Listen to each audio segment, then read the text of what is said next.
Surat civil હોસ્પિટલના resident doctor હર્ષ પંડ્યાના દુઃખદ અવસાન કેસમાં મોટા સમાચાર સામે આવ્યા છે. સિવિલ તંત્ર પોતે ફરિયાદી બનીને જવાબદારો સામે એફઆઈઆર દાખલ કરવા માટે ખટોદરા પોલીસ સ્ટેશનમાં સત્તાવાર રિપોર્ટ સોંપી દીધો છે. સુરતની નવી સિવિલ હોસ્પિટલમાં બનેલી રેસિડેન્ટ ડોક્ટર હર્ષ પંડ્યાના કરુણ મોતની ઘટનામાં વહીવટી તંત્ર દ્વારા અભૂતપૂર્વ અને કડક કાનૂની પગલાં ભરવામાં આવ્યા છે. મેડિકલ કોલેજ તંત્ર દ્વારા તપાસ કમિટીના અહેવાલના આધારે જવાબદાર વ્યક્તિઓ સામે કાયદેસરની એફઆઈઆર નોંધવા માટે ખટોદરા પોલીસ સ્ટેશનમાં રિપોર્ટ સબમિટ કરી દેવામાં આવ્યો છે. મેડિકલ કોલેજના ડીન ડોક્ટર જયેશ બ્રહ્મભટ્ટે માહિતી આપતા જણાવ્યું છે કે સંસ્થા ખાતે માઇક્રોબાયોલોજી ડિપાર્ટમેન્ટમાં જે કંઈ રેગિંગ અંગેની ઘટના બની હતી એ ઘટનાના ઉલ્લેખ કરી અને એમાં એન્ટી રેગિંગ કમિટી દ્વારા જે નિર્ણય લેવામાં આવ્યા હતા અને જે કંઈ વ્યક્તિઓને કસૂરવાર કરવામાં આવ્યા હતા એના નામ સહિત ઘટનાક્રમની સાથેની વિગતો સહિતનો જે એમને first information report police station Khatodara police સ્ટેશનમાં સબમિટ કરવામાં આવ્યો છે અને એમાં એ અંગે ફર્સ્ટ ઇન્ફોર્મેશન નોંધી અને આગળ પરની કાર્યવાહી કરવા માટે જાણ કરવામાં આવે છે. સંસ્થા ફરિયાદી બની છે અને એમાં મેં આપને જણાવ્યું એ મુજબ તમામ ઘટનાક્રમનો ઉલ્લેખ કરી અને જે તમામ દોષિત જે છે તેમના નામના ઉલ્લેખ સહિત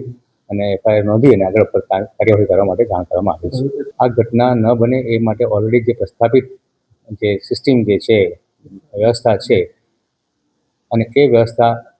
હોવા છતાં પણ જો આ ઘટના બને છે તો એટલા માટે તમામ સંબંધિતોને આ બાબતે સચેત સજાગ અને એકદમ સારી રીતે કેળવેસલાક વ્યવસ્થા ઊભી કરવા માટે તમામને સંબંધિતોને કડક સૂચના આપવામાં આવી છે અને આ ઘટના ન બને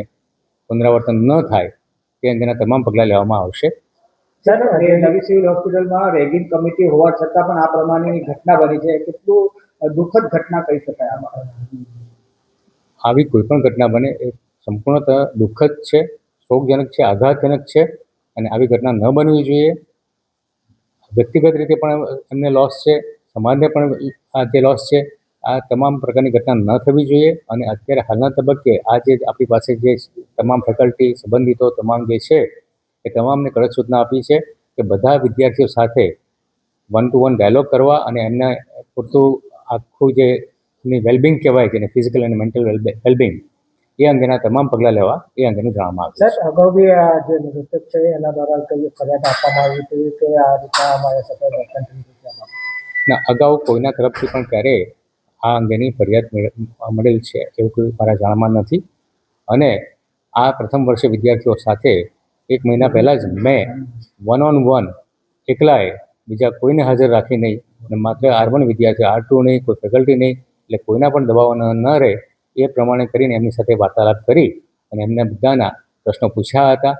અને એમને પોતાના અંગત કે સામાજિક કે આર્થિક કે કોઈ પણ પ્રકારના સમસ્યા હોય તો જે વ્યવસ્થા છે એનો ઉપયોગ કરી શકે છે. એ સિવાય કોઈ પણ જાતના ડર કે સંકોચ વગર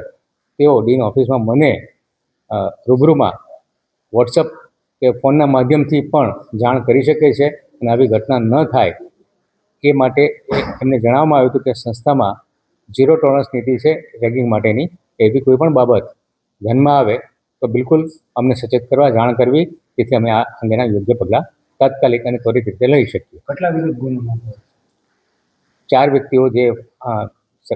દ્વિતીય વર્ષીય રેસિડેન્ટ જે છે જે રેગિંગ માટે કસૂરવાર જણાયા છે રેગિંગ કમિટીના રિપોર્ટ મુજબ એમને નામ લખેલા છે.